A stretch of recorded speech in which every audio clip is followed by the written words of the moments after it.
Setuju, saya nggak suka seremonial.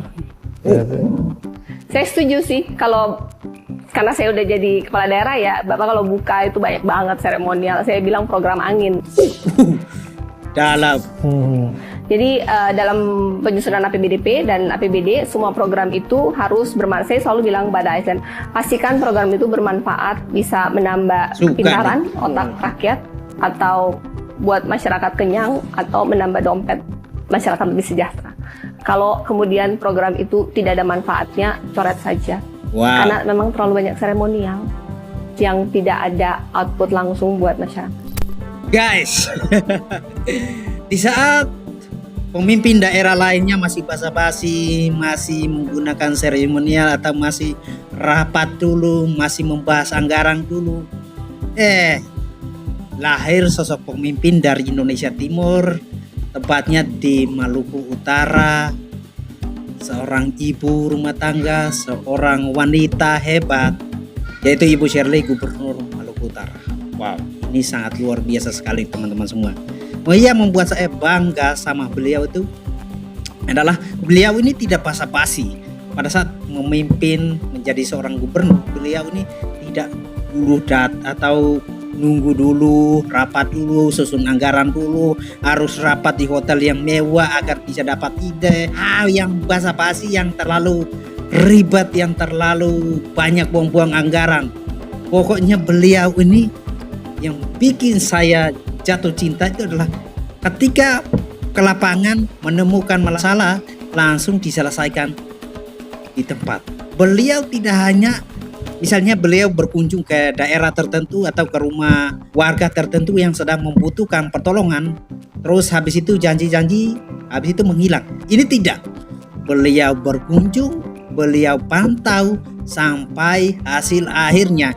Dan pada saat kinerja pemerintah itu tidak sesuai dengan masyarakat harapan, beliau minta pendapat dari masyarakat. Beliau juga mengkritik kinerja pemerintah di lokasi langsung.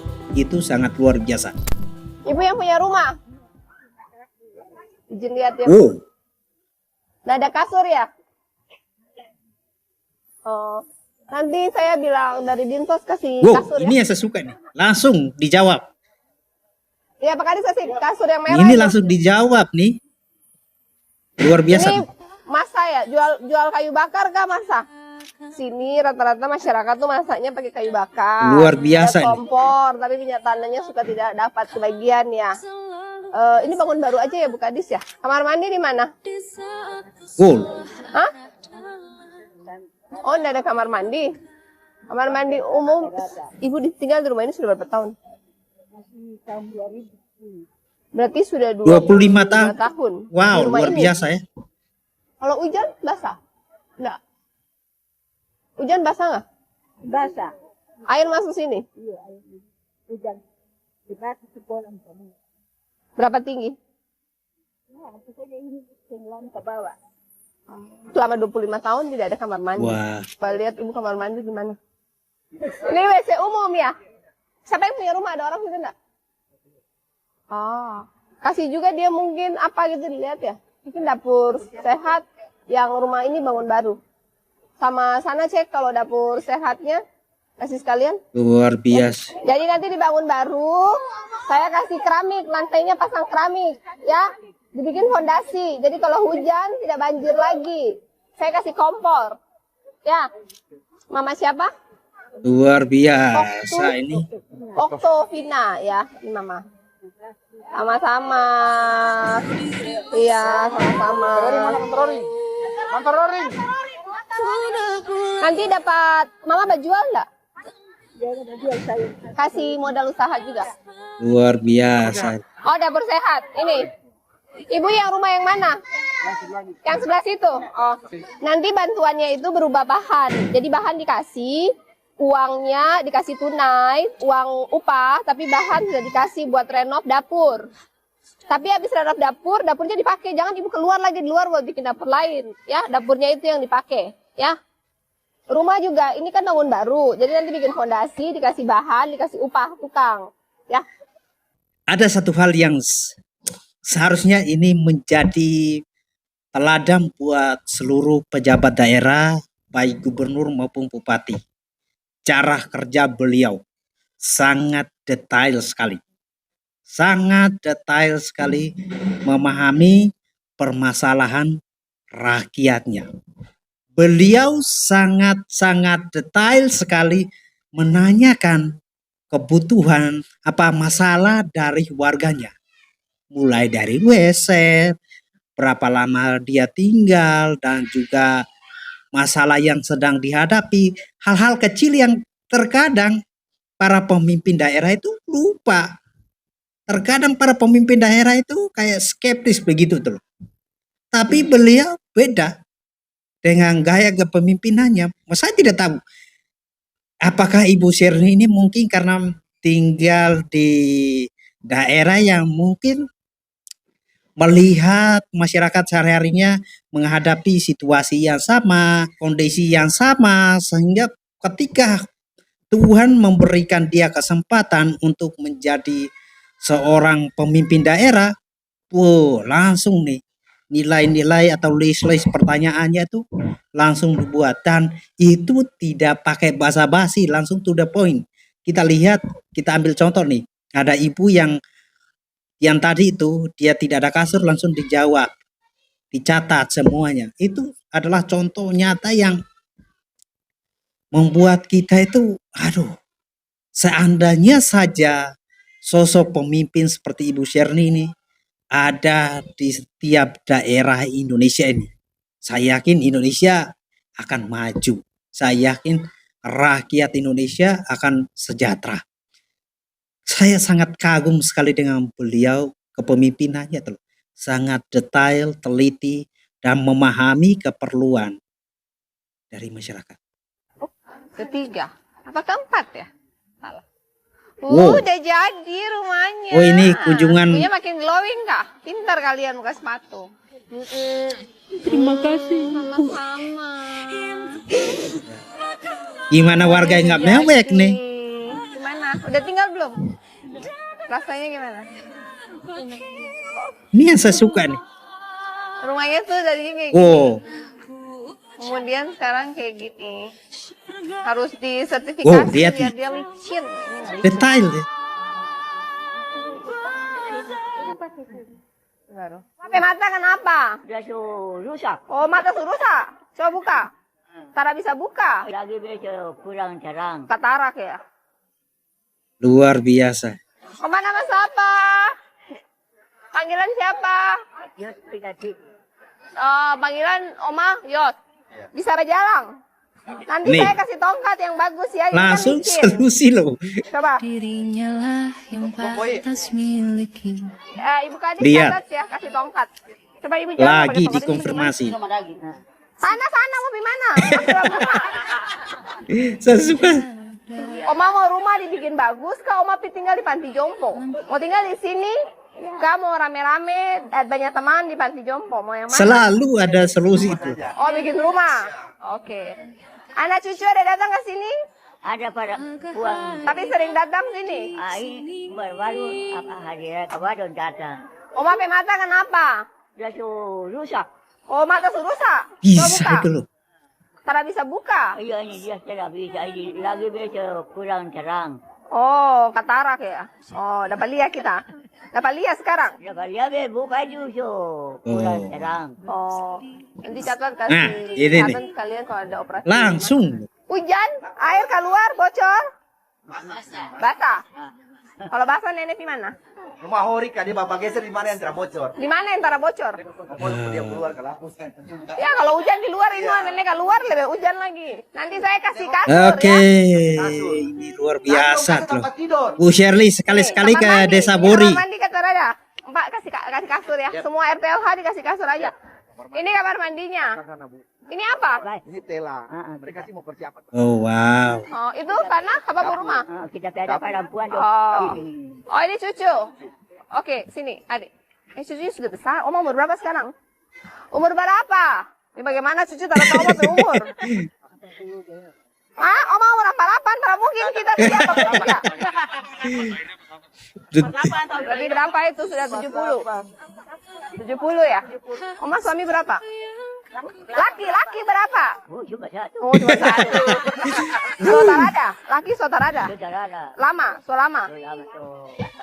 Berarti Oma saudara kerja ya? Anak-anak yang urus. Nanti kasih masuk ya, bisa dapat lagi bantuan loh. bulanan sama makanan ya. So ini dapurnya Oma Yos. Oh, so ada dengan tempat makan juga. Tapi dapurnya rapi. Mendingan bikin ruang tamunya agak besar supaya dia datang bisa berkumpul dan lihat itu. kamar tidurnya dikasih bagus. Gila, sosok pemimpin yang sangat detail sekali itu loh. Ini apa sih? Saya mau bilang saya senang bisa jumpa. Oh, ini adalah salah satu suku di pedalaman Maluku Utara ya. Halo. Yang beliau mau, Mereka bahasa apa? wow, luar biasa. Bahasa Tobelo. Nama Pak Gubernur? Mereka mau tinggal menetap. Oh, wow. Bapaknya nama siapa? Doko. Sudah menikah. Oh, anak 2. Istri berapa? Mereka hidup hari-hari makannya dari mana? Ambil aja. Nanti mau belajar berkebun. Kalau di pemukiman Lihat. nanti dikasih bulanan berasnya. Nanti piara ayam. Gila. Senang bisa jumpa, bilangnya gimana? Ibu kasih tahu bilangnya gimana? Kalimatnya apa? Saya mau bilang saya senang bisa jumpa. Bisa nangis. Ibu mau uti. Satu, ulang. Saya itu apa? Ngongohe. Ngohi. Ngohi, make. Umur berapa, Bapak? Nah. Anak berapa? Umur berapa anaknya? Tuh kawin. Cucu berapa? Lihat nggak jelas ya, kabur. Mau dioperasi biar jelas? Mau? Boleh ya?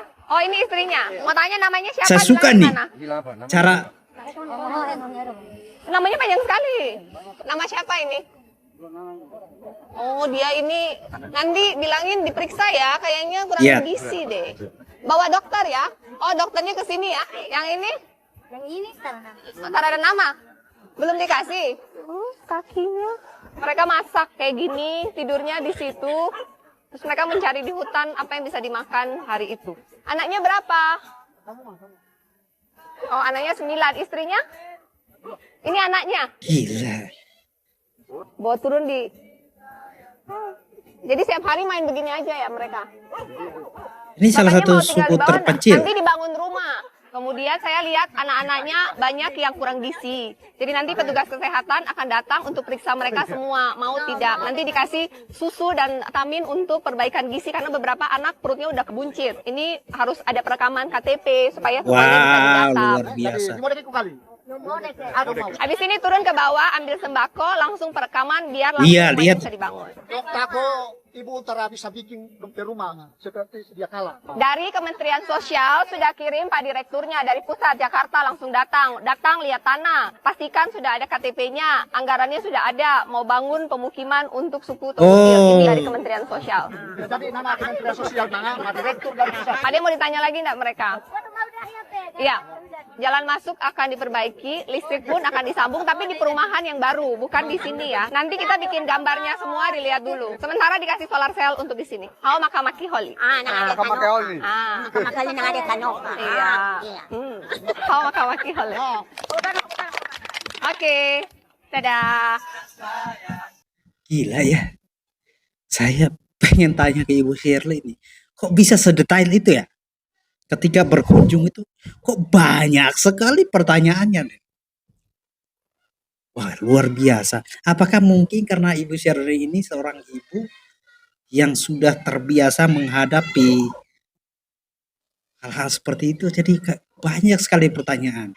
Tidak hanya pertanyaan-pertanyaan simbolis saja, tapi pertanyaan-pertanyaan yang sangat pribadi pun beliau tanya. Anak berapa, umur berapa, istri berapa, tinggalnya bagaimana mendapatkan uang, bagaimana bekerja, sudah ada kerjaan atau belum, dan lainnya. Dan beliau juga tidak hanya bertanya, tapi memberikan solusi langsung di tempat. Kita lihat kayak salah satu suku ini. Beliau hadir, langsung bertanya dan memberikan jawaban solusinya. Dan kita lihat sebagian dari suku ini kan belum ada KTP, langsung dipotret eksekusi di tempat itu loh. Itu sesuatu yang sangat luar biasa sekali. Kita berharap itu yang dilakukan oleh pemimpin daerah lainnya, datang tidak basa-basi dulu, rapat dulu, ini dulu dan lain sebagainya, langsung pergi kunjungi dan beliau langsung menjawab ada anggarannya, ada dana ini, asalkan masyarakat mau bekerja sama semua bisa dilaksanakan. Itu sesuatu yang sangat luar biasa sekali teman-teman semua. Kami pengen atau mempunyai cita-cita mengubah serabut kelapa menjadi cuan. Oke. Karena selama ini di desa kami serabut kelapa itu hanya dibakar percuma. Jadi sayang, cuma alatnya menuju itu tidak ada serabut kelapa atau tempurung kelapa. Serabut kelapa. Kalau tempurungnya kan mereka sudah banyak yang beli di sini, Bu. Jadi serabutnya apa kayaknya sudah pernah menghitung. Oh, detail sekali loh. Saya sudah pernah menghitung. Jika skalanya kecil sangat tidak ekonomis. Wow. Ini bukan skala yang sangat besar. Jadi itu tidak ekonomis. Tapi saya yakin di sini pasti bisa, keyakinan saja tidak cukup untuk angka ya, kita akan Saya suka sekali. Coba. Saya sudah mencobanya di bawah saya.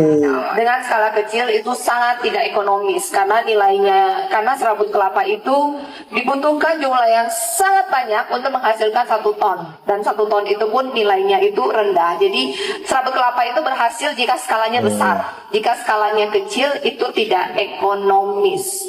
Ditambah mesin-mesin yang kita punya yang dikasih selama ini itu daya tahannya itu tidak panjang, pendek, dan abu yang ketika bikin dia punya kokopit dan koko fiber itu abunya itu sangat mengganggu kesehatan.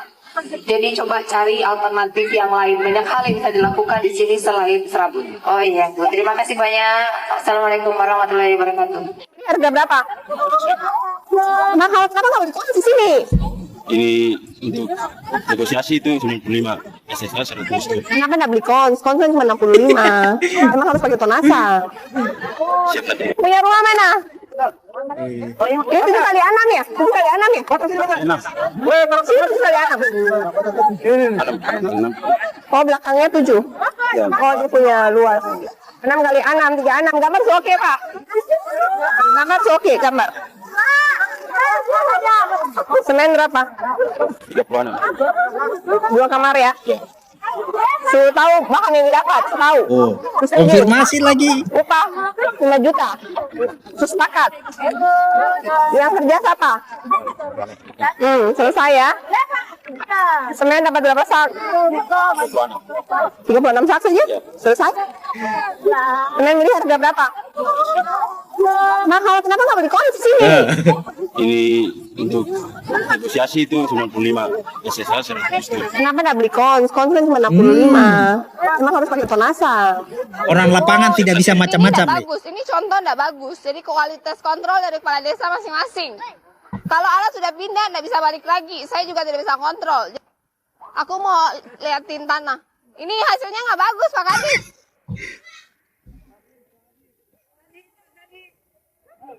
Mampus.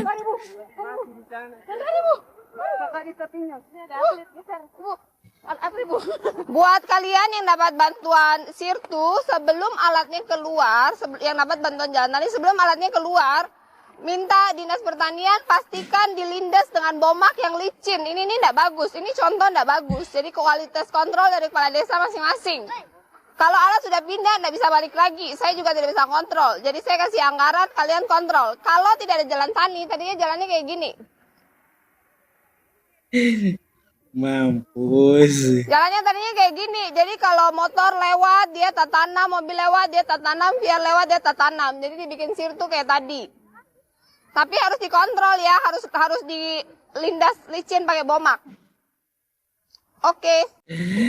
Guys. Kalau pemimpin seperti ini langsung terjun ke lapangan, survei, langsung memberikan kritik atas hasil kinerja orang lapangan. Wow, itu sangat luar biasa. Itu akan membuat pemain-pemain di lapangan itu mereka akan takut untuk melakukan kecurangan tertentu ya teman-teman semua. Ini adalah sosok pemimpin yang harusnya Gaya bekerjanya harusnya dimiliki oleh semua pemimpin di daerah seperti ini. Kita mengharapkan ini bisa diadopsi, diterapkan baik di pemerintah pusat hingga kepada pemerintah daerah, bahkan ke desa, RT, dusun. Wow, itu saya yakin dan percaya akan sangat-sangat luar biasa. Jangan seperti menteri diberikan kepercayaan dengan anggaran yang besar, malah korupsi. Itu jangan. Buat para pemimpin-pemimpin di Indonesia, pemimpin pemerintahan, tirulah langkah seperti ini. Saya yakin kalian tidak perlu minta untuk maju ke periode berikutnya. Rakyat sudah menentukan. Saya yakin ini Ibu Shirley kalau diberikan kesempatan memimpin di provinsi lain pasti lolos. Apalagi diberikan kesempatan lebih besar lagi, pasti saya yakin akan mendapatkan dukungan besar dari masyarakat. Kenapa? Ya karena kinerjanya bagus. Outputnya bagus. Bukan seperti pemimpin daerah lain yang masih alasan basilah, inilah, itulah, rapatlah, itulah. Alasan bilang sibuk sekali lah, alasan bilang bangun jalan itu tidak penting lah, dan lain sebagainya. Tidak, beliau tidak. Dan kedekatan beliau dengan masyarakat itulah yang akan membuat orang itu tersentuh. Tidak dibuat-buat.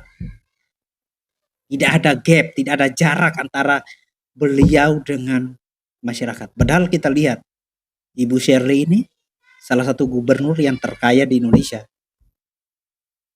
Mungkin karena beliau ini backgroundnya seorang pengusaha, jadi dia tahu betul cara kerjanya. Jadi dia tahu betul bagaimana menyentuh hati masyarakat. To the point, tidak perlu basa-basi. Saya sangat suka sekali. Bagaimana tanggapan kalian, teman-teman semua, tentang gaya kepemimpinan seperti ini? Tulis di kolom komentar.